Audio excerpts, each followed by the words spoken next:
네, 반갑습니다. 올드코칭의 백종원입니다. 이제 벌써 여름이 온 것 같아요. 요즘에 니트는 도저히 못 입을 것 같고, 요즘 반바지랑 반팔 입으신 분들이 정말 많아졌는데, 봄이 없이 바로 여름으로 가는 건 아닐까. 이제 거의 뭐 우리나라는 사계절이 아니라 이계절? 여름하고 겨울밖에 없는 것 같아요. 네. 오늘은 부자들의 습관을 좀 나눠볼까 해요. 여러분 혹시 토머스 콜리라는 분 들어보셨나요? 아니면 부자 습관이라는 책 들어보셨나요? 네, 부자 습관의 저자가 바로 토머스 콜리라는 분인데요. 이분이 부자들이 왜 부자일까 고민하다가 조사를 하게 됐습니다. 연간 16만 달러 이상 소득을 가지고 있는 사람들, 그리고 유동 자산이 300만 달러 이상, 그러니까 우리나라 돈으로 적어도 최소 30억 이상을 보유한 사람을 부자라고 칭했어요.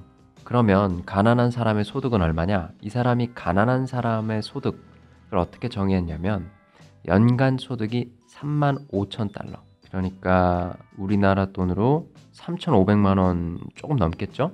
네. 연간 소득, 연봉이 3,500만 원 이하인 사람, 또는 5천 달러 이하의 유동자산, 그러니까 500만 원에서 600만 원 정도의 유동자산을 보유한 사람을 가난한 사람, 이렇게 정의를 했어요. 조금 씁쓸한 얘기죠. 우리나라 사실 대부분 대학생들 취업하게 되면 처음에 연봉을 받는 게 사실 뭐 대기업 빼고서는 굉장히 격차가 크잖아요. 그렇게 치면 연간 소득이 3만 5천 달러, 그러니까 3,500이 안 되는 분들을 다 가난한 사람이라고 봐야 되나? 참, 네. 좀 씁쓸하긴 하지만 어쨌든 한번 이 사람이 발견한 부자들의 습관은 뭔지 일단 거기에 좀 집중을 해서 봤으면 좋겠어요. 난 가난한 사람이네 라고 좌절할 게 아니라 내가 좀 부자가 되기 위해서, 내가 좀 더 부유한 삶, 경제적인 자유를 얻기 위해서 그럼 내가 어떻게 해야 되는가, 이런 건설적인 차원에서 오늘 내용을 들어보셨으면 좋을 것 같습니다. 그래서 이 토머스 콜리가 233명의 부자와 128명의 가난한 사람을 대상으로 부자 습관을 분석했어요. 그래서 10가지를 추려냈는데요. 그 10가지를 오늘 여러분들과 하나씩 살펴봤으면 좋겠습니다. 네, 여러분 다 구독하셨죠? 자, 첫 번째, 부자가 되는 습관 10가지 중에요. 우선 첫 번째는요. 이 부자들은 자기의 습관, 내가 가진 습관이 내 인생에 굉장히 크나큰 영향을 미친다고 전망한대요. 그러니까 쉽게 말하면 부자들은 습관의 중요성을 누구보다도 절감하고 있다라고 보면 됩니다. 여러분은 어떠세요? 여러분 일상을 한번 둘러보시겠어요? 어떠세요? 습관이 좀 잘 정돈돼 있나요? 좋은 습관이 많이 있나요? 아니면 나쁜 습관이 많이 있나요? 물론 어떤 게 좋은 습관이고 어떤 게 나쁜 습관인지 사람마다 기준에 따라 달라질 수 있겠지만, 기본적으로 내 삶의 질을 향상시키고 내가 좀 더 윤택해지는, 어제보다 나은 내일을 만들게끔 도와주는 습관이라면 좋은 습관이라고 봐도 무방할 것 같아요. 여러분의 삶은 어떠신가요? 실제로 이 토머스 콜리가 조사한 바에 따르면 습관이 삶에 영향을 미친다 라는 질문에 부자들 중에 약 50% 이상이 동의를 했고요. 가난한 사람들은 약 3%, 3% 정도만이 동의했대요. 이 사람이 233명의 부자들을 조사했다고 했잖아요.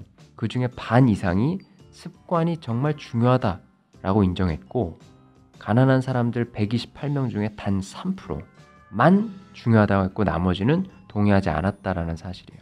그러니까 이 인식 차이에서부터 벌써 달라졌다는 사실을 우리가 알 수 있을 것 같아요.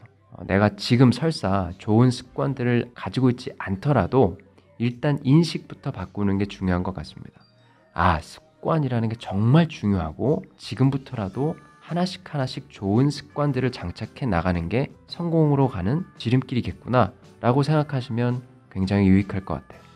자, 부자들의 습관, 두 번째 습관은요. 보통 이 부유한 사람들을 보니까 아메리칸 드림을 믿는데요. 이 책은 미국에서 쓰였기 때문에 아메리칸 드림이 사용됐는데, 일단 한번 들어보세요. 대부분 부유한 사람들은요, 아메리칸 드림을 믿는데요. 그리고 부유하지 못한 사람들은 아메리칸 드림을 믿지 않는데요. 자, 이거는 뭐 미국 얘기인데 그럼 한국이랑 무슨 상관이야, 이렇게 얘기하실 수 있는데, 우리도 똑같아요. 여기서 핵심은 진짜 아메리칸 드림이 실제로 가능하냐 불가능하냐가 아니라 내가 가능하다고 믿느냐, 그 믿음이 더 중요한 거죠. 즉 아메리칸 드림이 가능하다고 믿는 사람들이 대부분 부유한 사람들이었고, 아메리칸 드림은 불가능하다 이렇게 부정적으로 바라본 부정적인 믿음을 가진 사람들이 거의 98%라는 거. 이 수치만 봐도 내가 할 수 있다라는 그런 긍정적인 믿음 이 자체만으로도 엄청난 효과를 낼 수 있겠구나 하는 걸 생각하실 수 있을 것 같아요. 자, 세 번째, 부자가 되는 습관 세 번째는, 부유한 사람들은 사람들과의 관계 그리고 개인의 성장을 굉장히 중요하게 생각한다는 점입니다. 특별히 이 관계 있죠. 관계, 사람 사이의 관계. 부자들은요, 관계가, 좋은 관계가 재정적으로 자유를 누리는데, 재정적으로 성공을 얻는데 정말 중요하다라고 생각을 하는데 반해 가난한 사람들은 별로 동의하지 않았다라는 사실이에요. 그래서 여러분들도 다 이미 한 번쯤 들어보셨듯이 이 관계와 재물은 굉장히 밀접한 관계를 갖고 있구나, 이렇게 짚고 넘어가면 좋을 것 같습니다. 네 번째 부자들의 습관은요, 부자들은 새로운 사람을 자주 만난다는 거예요. 그리고 새로운 사람 만나는 걸 되게 좋아한다라는 사실입니다. 부자들한테 물어봤어요. 당신은 새로운 사람을 만나는 걸 좋아합니까? 그랬더니 약 88%, 그러니까 90%에 달하는 부자들이 예스라고 했고요. 가난한 사람들은 20%도 동의하지 않았다라고 밝히고 있어요. 그래서 여러분들도 만약에 관계가 중요하지 않다라고 생각하신 분들은 관계에 대한 패러다임을 조금 수정하시면 좋을 것 같고요. 새로운 사람을 만나는데 조금 더 적극적이면 좋을 것 같아요. 자, 다섯 번째, 부자들의 습관 다섯 번째입니다. 다섯 번째는요, 부자들은 절약에 대해서 상당히 중요하게 여긴다라는 사실이에요. 물론 요즘은 대표적인 책 부의 추월차선을 보면 이 절약 가지고는 안 된다 이런 뉘앙스를 볼 수 있는데요. 물론 지금 말하는 부자들은 요즘 말하는 그런 영앤 리치가 아닐 수도 있어요. 그래서 절약에 대해서 어떻게 절약 가지고 큰 돈을 버냐 이렇게 생각할 수도 있는 시대인 것 같아요. 절약 말고 어떤 공격적인 투자라든지 내가 사랑하는 일, 내가 잘하는 일을 최대한 활용해서 영앤 리치가 되라, 이런 메시지도 굉장히 많이 들려오는데요. 일단 이 토마스 콜리가 조사한 바에 따르면 부유한 사람들은 절약에 대해서 굉장히 중요하게 여기고 있다는 점이에요. 약 88%, 그러니까 90%에 달하는 부자들이 절약에 대해서 굉장히 중요하다고 얘기를 했다는 사실이에요. 그래서 그런 말도 있었잖아요. 제가 저번에도 소개 한번 한 것 같은데, 부자들한테는 한턱이 없다고 하죠. 정말로 이 부자들은 굉장히 근검절약하고 함부로 돈을 지출하는 것, 충동적으로 돈을 지출하는 거에 대해서 굉장히 예민하다라는 점을 우리가 여기서 다시 한번 캐치할 수 있을 것 같습니다. 자, 그 다음 여섯 번째, 부자들의 습관 여섯 번째는요, 운명을 믿지 않는다는 점이에요. 그러니까 정해진 운명이 있다라고 거의 믿지 않는다라는 사실이죠. 대부분 자신의 삶은 자기의 결정을 통해서 개척하는 거, 그게 더 중요하다고 생각하지, 기존에 어떤 정해진 운명이 있다라는 신념을 가지고 있지 않는다는 사실입니다. 실제로 나는 운명을 믿는다 라는 말에 부자들은 10%밖에 동의를 하지 않았는데요. 반면에 가난한 사람들은 90%가 운명을 믿는다고 말을 했어요. 그래서 부자들도 앞서 첫 번째 습관과 유사하게 내가 할 수 있다라는 생각을 기반으로 이미 정해져 버린 운명이 아니라 내 삶은 내가 개척하면서 살아간다라는 신념을 가지고 삶을 영위한다는 점, 우리가 주목할 필요가 있을 것 같습니다. 자, 일곱 번째 습관입니다. 일곱 번째는요, 부유한 사람들은 창의력에 굉장히 가치를 둔다는 점이에요. 부자들은 성공에 있어서 창의적인 행동, 창의적인 생각, 즉 창의성이 성공에 참 큰 영향을 준다고 믿고 있는데요.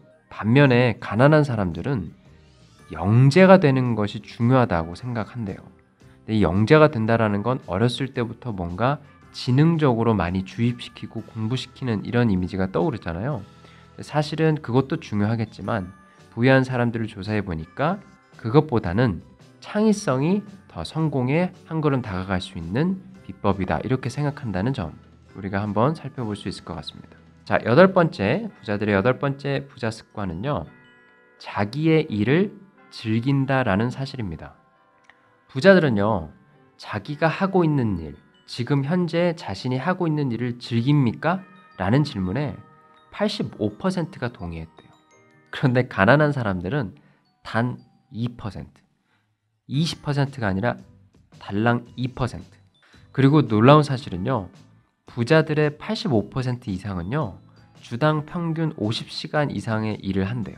그리고 부자들의 80%는 자기가 맡은 일보다 더 많은 일을 한대요. 물론 케바케가 있겠죠. 사람마다 다르겠지만 우리가 평상시에 쉽게 생각하곤 했던 에이 부자들 뭐 위에 윗사람 갈수록 일 안 하고 전반적인 시스템에 따라서 월급 많이 받고 연봉 많이 받고 뭐 이런 거 아니야? 이렇게 생각할 수도 있는데 그게 아니라 실제로 부유한 사람들은 일을 굉장히 많이 한다는 점, 그리고 그 일을 많이 할 수 있는 원동력은 다름 아닌 내가 하는 일을 즐긴다는 것, 즉 좋아하는 일, 내가 사랑하는 일을 하고 있다는 점을 특별히 요즘 청년들은 한번 주목할 필요가 있지 않나 그렇게 생각이 됩니다. 자, 9번째인데요. 9번째는요. 부유한 사람들은 이 건강이 성공에 지대한 영향을 미친다고 생각한대요. 여러분 건강 관리 잘하고 계신가요? 네, 이 건강을 건강하게 관리하고 유지하는 거, 이게 재정적으로 성공하는데 상당히 중요하다는 점 아마 다들 공감하실 겁니다. 부자들도 마찬가지라는 거 다시 한번 확인할 수 있었고요. 자, 마지막입니다. 마지막으로 부자가 되는 습관 10번째. 10번째는요. 부자들은 위험을 감수하는 그런 용기가 있다라는 점이에요. 부자들 가운데 30% 정도는 자기가 도전했던 사업에 적어도 한 번 이상 실패한 경험이 있었대요. 그만큼 위험을 감수해낼 그런 용기, 자신감에서 나오겠죠. 열심히 공부도 해야겠고 노력도 해야 되겠고, 그래서 부자들에게는 위험을 감수할 용기가 있었다라는 점 우리가 다시 한번 확인해 보면 좋을 것 같습니다. 네, 지금까지 토마스 콜리라는 분이 부자들의 10가지 습관에 대해서 소개한 걸 여러분들과 나눴습니다. 한번 다시 처음부터 들어보시고요. 이 10가지가 부자들이 하고 있는 생활 패턴이라든지 습관으로 볼 수 있으니까요. 하루아침에 이 10가지 습관을 나한테 적용시키기에는 어렵겠죠. 그래서 하나씩 내가 바로 실천해 볼 수 있는 것부터 내 삶에 장착해 보시는 건 어떨까 하는 생각이 듭니다. 네, 오늘은 여기까지고요. 다음 시간에도 더 알차고 유익한 컨텐츠로 찾아뵙도록 하겠습니다. 지금까지 올댓코칭이었습니다.